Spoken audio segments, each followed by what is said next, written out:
ಶಿಕ್ಷಣದ ಗೆಳೆಯರ ರಾಜ್ಯಮಟ್ಟದ ಪ್ರಶಸ್ತಿ ವಿಜೇತ ಜಗನ್ನಾಥ್ ಆಲಂಪಲ್ಲಿ ಅವರಿಗೆ ಆತ್ಮೀಯ ಸನ್ಮಾನ. ಗಂಗಾವತಿ ಇತ್ತೀಚೆಗಷ್ಟೇ ರಾಜ್ಯಮಟ್ಟದ ಶಿಕ್ಷಣ ತಜ್ಞ ಎಚ್ ನರಸಿಂಹಯ್ಯ ಪ್ರಶಸ್ತಿಗೆ ಪುರಸ್ಕೃತರಾದ ಲಿಟ್ಲ್ ಹಾರ್ಟ್ ಶಾಲೆಯ ಪ್ರಧಾನ ಕಾರ್ಯದರ್ಶಿ ಜಗನ್ನಾಥ್ ಆಲಂಪಲ್ಲಿ ಅವರಿಗೆ ಪ್ರಾಥಮಿಕ ಹಂತದ ಹಾಗೂ ಪ್ರೌಢ ಶಿಕ್ಷಣದ ಗೆಳೆಯರೆಲ್ಲರೂ ಒಟ್ಟಿಗೆ ಸೇರಿ ಉಡಮಲ್ಕಲ್ ಗಡ್ಡಿಯಲ್ಲಿರುವ ಗೆಳೆಯ ಇಬ್ರಾಹಿಂ ಅವರ ತೋಟದ ಸಭಾಂಗಣದಲ್ಲಿ ಆತ್ಮೀಯವಾಗಿ ಸನ್ಮಾನಿಸಿ ಗೌರವಿಸಿದರು. ಈ ಸಂದರ್ಭದಲ್ಲಿ ಜಗನ್ನಾಥ್ ಆಲಂಪಲ್ಲಿ ಮಾತನಾಡಿ, ಪ್ರಾಥಮಿಕ ಹಂತದ ಹಾಗೂ ಪ್ರೌಢಶಾಲೆಯ ವಿದ್ಯಾರ್ಥಿ ಆತ್ಮೀಯರೆಲ್ಲರೂ ಸೇರಿ ಆತ್ಮೀಯವಾಗಿ ಸನ್ಮಾನಿಸಿ ಗೌರವಿಸಿದ್ದು ಸಂತಸದಾಯಕವಾಗಿದೆ. ಪ್ರಶಸ್ತಿಯ ಒಂದು ಜವಾಬ್ದಾರಿ ಹೆಚ್ಚಾಗಿದ್ದು ಮುಂದಿನ ದಿನಗಳಲ್ಲಿ ಹೆಚ್ಚಿನ ರೀತಿಯಲ್ಲಿ ಸಾಧನೆಗೆ ಪೂರಕವಾಗಿದೆ ಎಂದರು. ಈ ಸಂದರ್ಭದಲ್ಲಿ ಮಲ್ಲಿಕಾರ್ಜುನ್ ಪಟ್ಟಣಶೆಟ್ಟಿ, ಚಂದ್ರಶೇಖರ್ ಅಕ್ಕಿ, ಮಲ್ಲಿಕಾರ್ಜುನ್ ರುದ್ರಮುನಿ ಸ್ವಾಮಿ, ಪ್ರಸನ್ನ ಕುಮಾರ್ ಮುರುಡಿ, ಸದಾಶಿವ್ ರೆಡ್ಡಿ, ಇಬ್ರಾಹಿಂ, ಬಿಎಫ್, ವಾಸ್ತುತಜ್ಞರಾದ ಡಾಕ್ಟರ್ ಮಂಜುನಾಥ್ ಕುರುಗೋಡು ಹಾಗೂ ಮಂಜುನಾಥ್ ಕೊಟಗಿ ಮತ್ತಿತರರು ಪಾಲ್ಗೊಂಡಿದ್ದರು.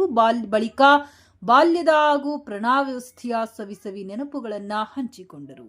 ಆತ್ಮೀಯ ದೋಸ್ತರು ಆ ಪ್ರಶಸ್ತಿ ಸಲುವಾಗಿ ಯಾದಗಿರಿಗೆ ಹೋಗಿ ಭಾಳ ಸಂತೋಷಪಟ್ಟು ಇವತ್ತು ನಮ್ಮ BF ಇಬ್ರಾಹಿಂ ಅವರ ತೋಟದಲ್ಲಿ ಭೋಜನ ಕೂಟ ಇಟ್ರೆಂಡ್ ಸಲುವಾಗಿ ಅವರಿಗೆ ಎಲ್ಲ ನಮ್ಮ ಕೊಟ್ರೇಶ್ವರ ವಿದ್ಯಾವರ್ತಕ ಸಂಘದ ಗೆಳೆಯರ ಬಳಗದ ವತಿಯಿಂದ ಸನ್ಮಾನ ಕಾರ್ಯಕ್ರಮ ಮತ್ತು ಭೋಜನ ಕೊಟ್ಟಿದ್ದಕ್ಕೆ ಇಬ್ರಾಹಿಂ ಅವರಿಗೂ ಮತ್ತು ಜಗನ್ನಾಥ್ ಆಲಂಪ್ ಅವರಿಗೂ ತುಂಬ ಧನ್ಯವಾದಗಳು.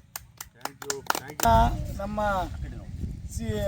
ಕೊಟ್ಟರೇಶ್ವರ ಗೆಳೆಯರ ಬಳಗದ ವತಿಯಿಂದ ನಮ್ಮ ಸ್ನೇಹಿತರು ಎಲ್ಲರೂ ಕೂಡಿ ಜಗನ್ನಾಥ್ ಆಲಂಪಲ್ಲಿ ಅವರಿಗೆ CH ನರಸಿಂಹಯ್ಯ ಪ್ರಶಸ್ತಿ ಭಾಜನರಾಗಿರ್ತಕ್ಕಂಥ ಜಗನ್ನಾಥ್ ಆಲಂಪಲ್ಲಿ ಅವರಿಗೆ ಸನ್ಮಾನ ಮಾಡುತ್ತಾ ಇದ್ದೇವೆ.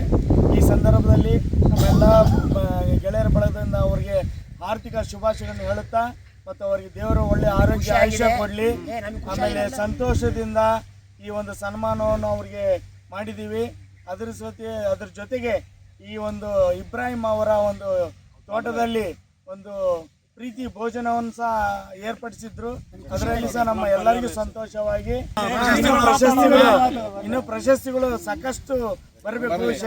ಈ ಶಿಕ್ಷಣ ಇದರಲ್ಲಿ ಕ್ರಾಂತಿ ಮಾಡಲಿ ಅಂತಂದು ಇನ್ನೂ ಅವರಿಗೆ ದೇವರು ಒಳ್ಳೆಯ ಆರೋಗ್ಯ ಆಯುಷ್ಯ ಕೊಡ್ಕೊಂತ ಇನ್ನೂ ಹೆಚ್ಚಿನ ಪ್ರಶಸ್ತಿಗಳು ಬರಲಿ ಅಂತ ನಾವು ಹಾರೈಸ್ತಾ ಇದ್ದೇವೆ.